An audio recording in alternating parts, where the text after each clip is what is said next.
Cabinet का अहम निर्णय, महाराष्ट्र में एआई नीति 2026 लागू। मुख्यमंत्री देवेंद्र फडणवीस के नेतृत्व वाली महाराष्ट्र राज्य कैबिनेट ने महत्वाकांक्षी महाराष्ट्र आर्टिफिशियल इंटेलिजेंस नीति 2026 को मंजूरी दे दी। इस नीति का उद्देश्य 10,000 करोड़ रुपए से अधिक का निवेश आकर्षित करना और 2031 तक लगभग 1.5 लाख रोजगार के अवसर पैदा करना है। इस नीति के माध्यम से राज्य को भारत के एक अग्रणी एआई हब केंद्र के रूप में स्थापित किया जाएगा।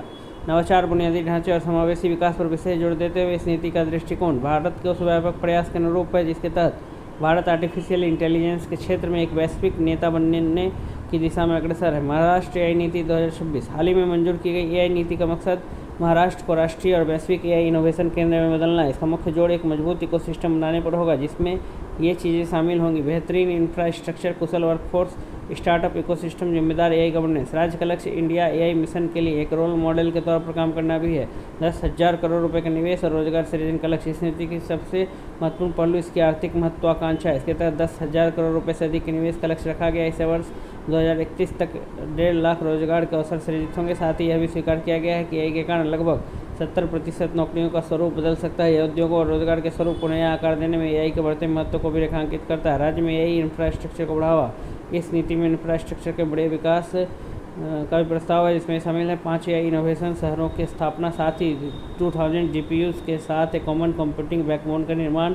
इसके अलावा सरकारी विभागों के लिए कंप्यूट एज ए सर्विस की शुरुआत, जिससे इससे हाई परफॉर्मेंस कंप्यूटिंग तक किफ़ायती पहुंच सुनिश्चित होगी जो एआई के विकास के लिए बहुत जरूरी है। कौशल विकास और मानव संसाधन विकास पर जोड़। एआई के दौर के लिए राज्य के कार्यबल को तैयार करने के उद्देश्य से महाराष्ट्र 2 लाख युवाओं और पेशेवरों को प्रशिक्षित करने की योजना बना रहा है। इसके साथ ही Maharashtra centre for advanced AI training MCAT की स्थापना भी करेगा और उद्योग अकादमिक साझेदारी को बढ़ावा देगा। इस पहल का उद्देश्य कौशल की कमी को दूर करना और भविष्य के लिए तैयार कार्यबल का निर्माण करना भी है। स्टार्टअप, MSMEs और इनोवेशन को बढ़ावा। यह पॉलिसी एआई इनोवेशन को सपोर्ट करने के लिए मजबूत इंसेंटिव भी पेश करती है।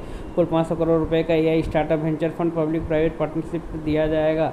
साथ ही 5,000 MSMEs द्वारा एआई अपनाने के लिए 20% की सब्सिडी भी दी जाएगी। पॉलिसी सपोर्ट के लिए 12 एआई इंक्यूबेटर स्थापित किए जाएंगे। इसके तहत स्टार्टअप्स को 1 करोड़ रुपए तक और महिलाओं के नेतृत्व वाले वेंचर्स को 1.25 करोड़ रुपए तक का ग्रांट भी दिया जाएगा। इसके अलावा महा एआई टूल्स हब एआई को अपनाने और उसके विकास के लिए एक साझा मंच उपलब्ध कराएगा। निवेश आकर्षित करने के लिए प्रोत्साहन। एआई के क्षेत्र में निवेश के लिए राज्य को एक आकर्षक गंतव्य बनाने हेतु राज्य सरकार निम्नलिखित कदम उठाएगी: 20% तक की पूंजीगत सब्सिडी प्रदान करेगी, स्टाम्प शुल्क में छूट या 100% की पूर्ण मुआफी देगी। इसके साथ बिजली दरों में सब्सिडी 10 वर्षों तक 2 रुपये प्रति यूनिट भी प्रदान करेगी। पेटेंट प्रमाणन और वैश्विक प्रदर्शनियों पर होने वाले खर्च की प्रतिपूर्ति रीइंबर्समेंट करेगी।